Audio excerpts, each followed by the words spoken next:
हरे कृष्णा। आप सभी का दिन शुभ एवं मंगलमय हो। कान्हा जी की कृपा आप सभी भक्तों पर हमेशा बनी रहे। तो कथा की शुरुआत एक कार्तिक मास में सुनने जाने वाली कथा के साथ करते हैं। एक नगर में एक ब्राह्मण दंपति रहते थे और वे दोनों प्रतिदिन 7 कोस दूर गंगा व यमुना नदी में स्नान करने जाते थे। इतने दूर आने जाने से ब्राह्मण की पत्नी थक जाती थी, इसलिए एक दिन उसने अपने पति से कहा कि हमारा एक पुत्र होता तो कितना अच्छा रहता। पुत्र के बहू आती तो हमें घर वापस जाने पर खाना बनाना हुआ मिलता और बहू घर का काम भी कर देती।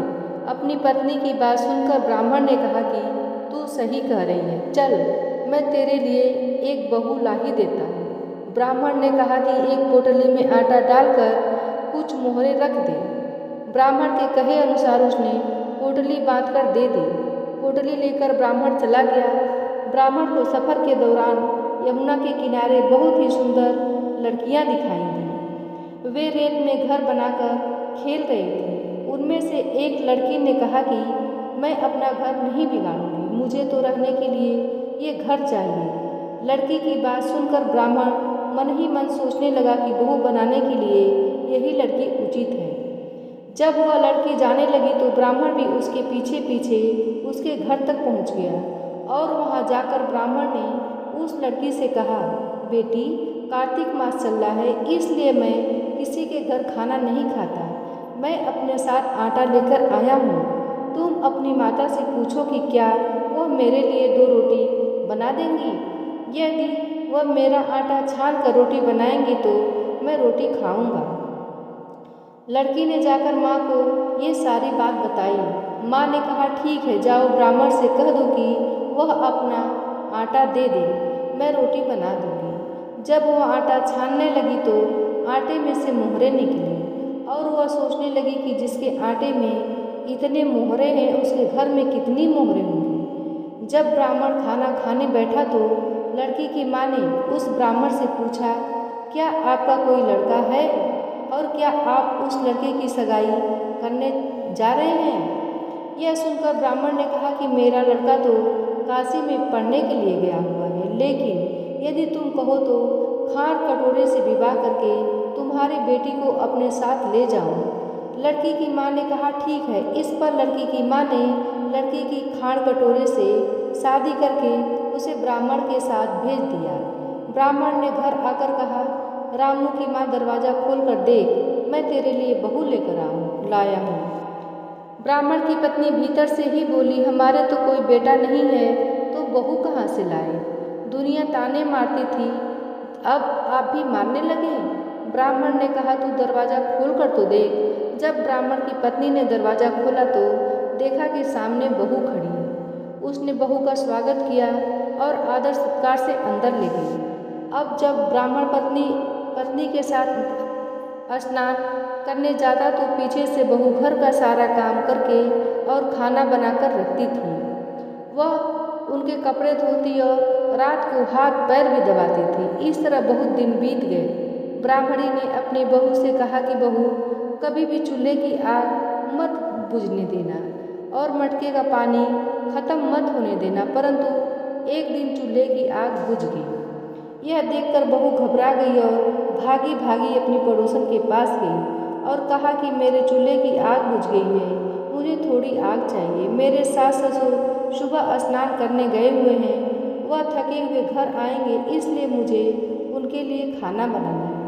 यह सुनकर पड़ोसन ने कहा कि तू तो बावली है, तुझे यह दोनों मिलकर पागल बना रहे हैं। इनके कोई पुत्र नहीं है और ये निसंतान है। बहू ने कहा, नहीं, ऐसा मत बोलो, इनका बेटा तो बनारस काशी में पढ़ने गया हुआ है। इस पर पड़ोसन ने कहा कि यह तुझे झूठ बोलकर लाए हैं, मेरी बात सच मान, इनके कोई बेटा नहीं है। अब बहू पड़ोसन की बातों में आ गई और कहने लगी कि अब आप ही बताओ मैं क्या करूं। पड़ोसन ने कहा कि वरना करना क्या है, जब तुम्हारे सास ससुर आए तो जली हुई रोटियां बनाकर देना और बिना नमक की दाल बनाकर देना। खील की करछी दाल में और दाल की करछी खील में डाल देना। पड़ोसन ने उसे अच्छे से सिखा पढ़ा दिया और फिर जब उसके सास ससुर घर आए तो उसने न तो उनका आदर सत्कार किया और न ही उनके कपड़े धोए। जब उसने सास ससुर को खाना दिया तो सास बोली, आज ये रोटियां जली हुई क्यों हैं और दाल भी अच्छी नहीं है। तब बहू ने पलटकर कहा कि एक दिन ऐसा खाना खा लोगे तो कुछ बिगड़ नहीं जाएगा। तुम्हारा सास ससुर को खरी खोटी सुनाकर वह फिर से पड़ोसन के पास चली गई और बोली कि अब आगे क्या करना है। पड़ोसन ने कहा कि अब तुम सातों कोठों की चाबी मांग लेना। अगले दिन जब भी स्नान करने के लिए जाने लगे तो बहू अड़ गई कि मुझे तो सातों कोठों की चाबी चाहिए। तब ससुर ने कहा कि इसे चाबी दे दो और सास ने बहू को चाबी दे दी। सास ससुर के जाने के बाद जब बहू ने दरवाजे खोले तो देखा कि किसी में अन्न भरा है, किसी में धन भरा है और किसी कोठे में बर्तन पड़े हैं। जब उसने सबसे ऊपर का 7वां कोठा खोला तो देखा कि शिव जी, पार्वती माता, गणेश जी, लक्ष्मी माता जी, पीपल पथवारी, कार्तिक के ठाकुर, राई दामोदर, तुलसी जी का बिड़वा, गंगा यमुना और 33 कोटि देवी देवता विराजमान हैं। वहीं पर एक लड़का चंदन की चौकी पर बैठा माला जप रहा है।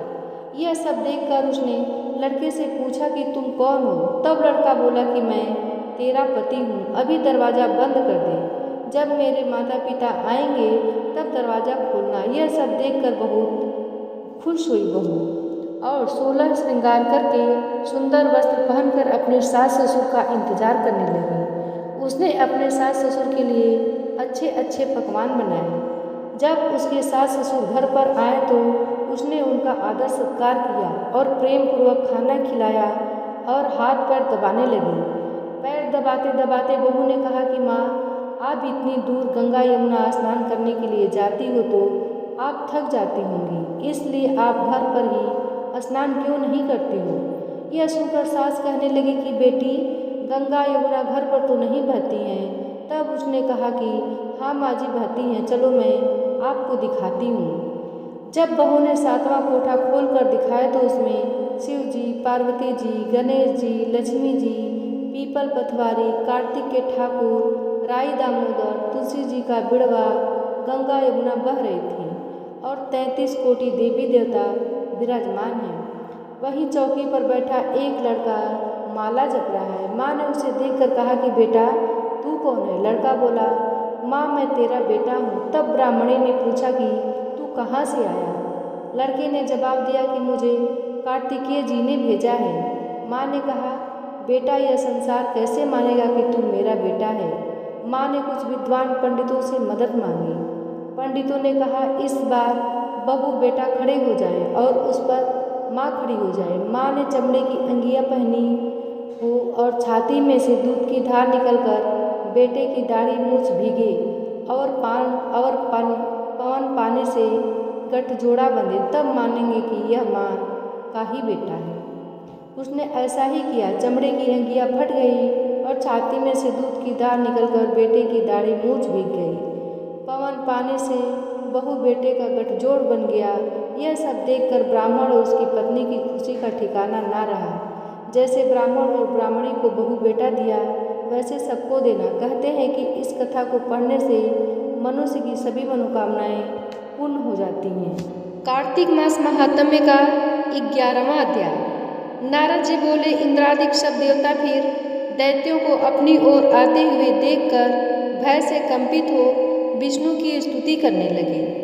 देवता बोले, मत्स्य, कूर्म आदि नाना स्वरूपों से भक्तों के कार्य के लिए उद्दत और दुख को दूर करने वाले आपको नमस्कार है। ब्रह्मा विष्णु शिव स्वरूप धारण करके जगत की सृष्टि, पालन तथा संहार करने और गदा, शंख, पद्म तथा चक्र हाथों में धारण करने वाले आपको नमस्कार है। लक्ष्मी के प्यारे, असुरों को मारने तथा गरुड़ पर चढ़कर चलने वाले पीताम्बरधारी, यज्ञादि क्रियाओं के परिपाक करने एवं विकार युक्त होने वाले तथा शरणागत की रक्षा करने वाले आपको बारंबार नमस्कार है। दैत्यों द्वारा तापित मनुष्यों के दुख रूपी पहाड़ को ध्वंस करने के लिए वज्र रूप तथा शेषनाग रूपी सैया पर सोने वाले और सूर्य चंद्रमा रूपी 2 नेत्र वाले आपको नमस्कार है। नारद जी बोले, जो मनुष्य इस संकटनाशक स्तोत्र को पढ़ेगा वह हरि की कृपा से कदापि कष्टों में पीड़ित न होगा। इस प्रकार जब दैत्यों के शत्रु भगवान ने देवताओं की विपत्ति जानी तब क्रोधित और खेद युक्त हो तथा उठकर भगवान शीघ्र गरुड़ पर चढ़कर लक्ष्मी जी से बोले, तुम्हारे भाई जलंधर ने देवताओं को बहुत दुख दिया है। इससे उन देवताओं द्वारा बुलाया गया मैं युद्ध के लिए शीघ्र जाऊंगा। लक्ष्मी जी बोली, यदि मैं तुम्हारी प्यारी और सदा भक्त हूँ तो हे कृपानिधे, मेरे भाई युद्ध में क्यों तुम्हारे हाथों से मरने योग्य होगा।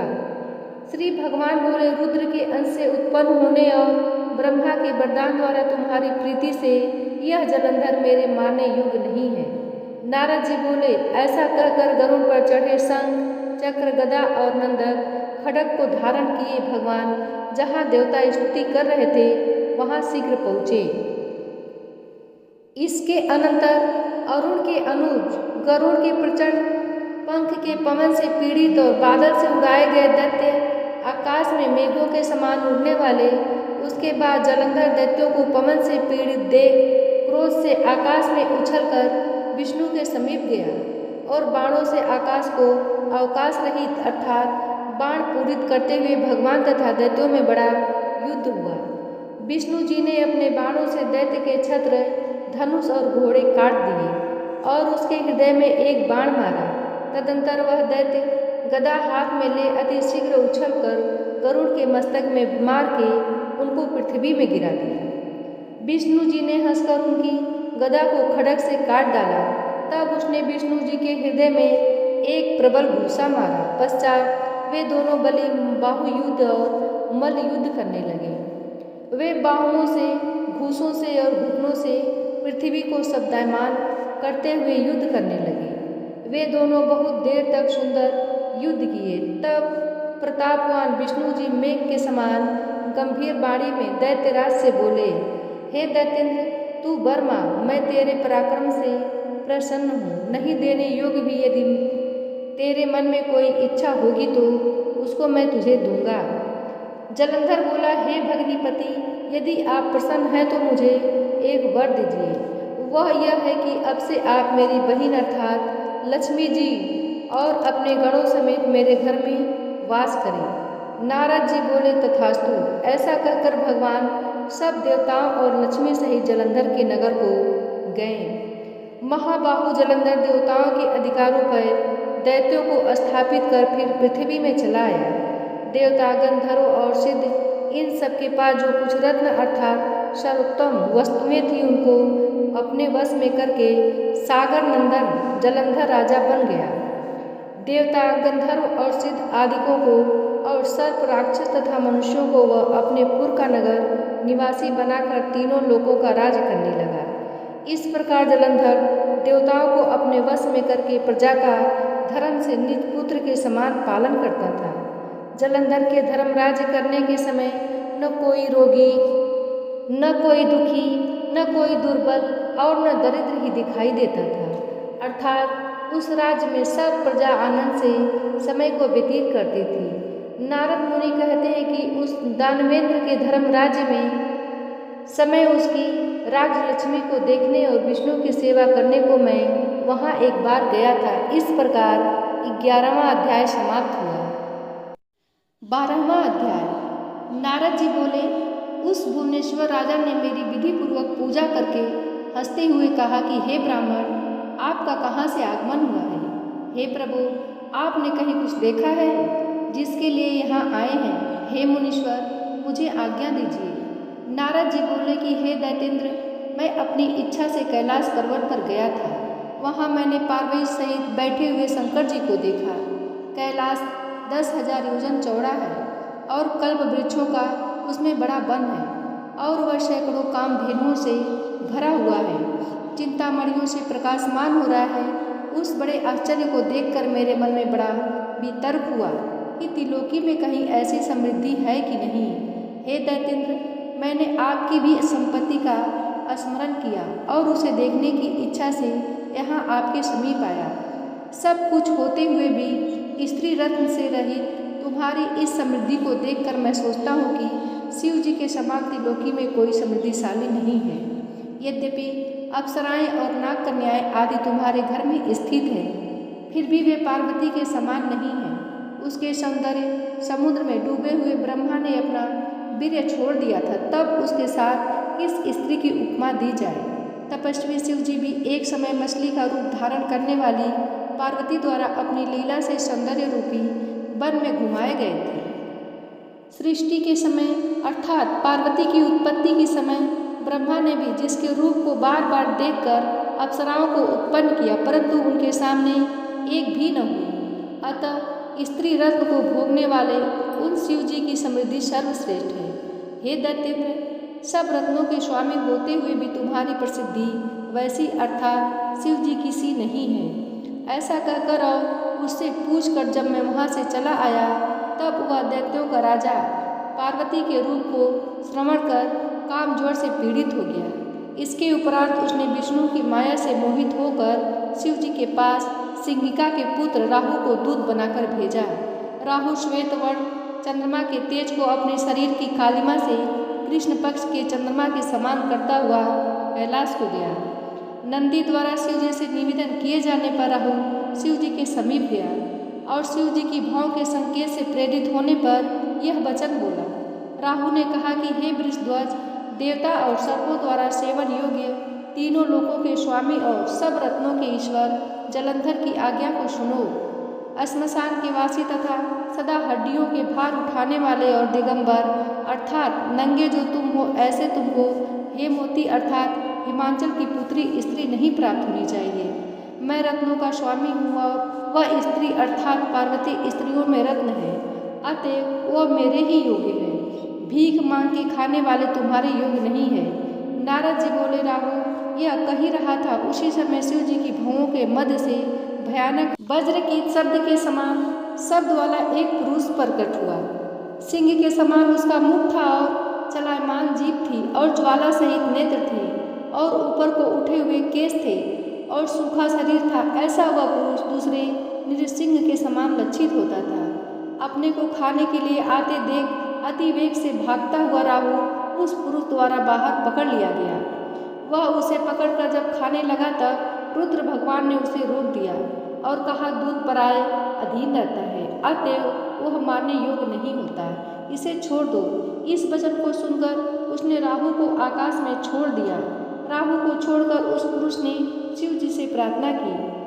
पुरुष बोला, मुझे क्षुधा अत्यंत बाधा दे रही है और सब भांति मैं क्षुधा से दुर्बल हो रहा हूँ। हे देवेश, मैं क्या खाऊं, सो मुझे आज्ञा दीजिए। ईश्वर बोले, तू शीघ्र ही अपने हाथ पांव का मांस भक्षण करो। नारद जी बोले, शिव जी की ऐसी आज्ञा पाकर वह पुरुष ने अपने हाथ पांव का मांस इस तरह खाया कि केवल सिर ही शेष रह गया। उसका सिर मात्र देखकर उस समय अत्यंत प्रसन्न शिव जी विस्मित हो युक्त हो उस भीमकर्ता पुरुष से बोले, हे कीर्तिमुख, तू सदा मेरे द्वार पर स्थित रह। नारद जी बोले, तब से कीर्तिमुख शिव जी के द्वार पर स्थित रहता है। जो प्रथम कीर्तिमुख का पूजन नहीं करते उनकी पूजा वृथा होती है। उस पुरुष से छूटा हुआ राहु बर्बर स्थल में जा गिरा। इस कारण वह बर्बर नाम से पृथ्वी में प्रसिद्ध हुआ। तदंतर लोक में अपने को फिर उत्पन्न मानता हुआ राहु जलंधर के पास गया और सब वृत्तांत कहा। इस प्रकार 12वां अध्याय समाप्त हुआ।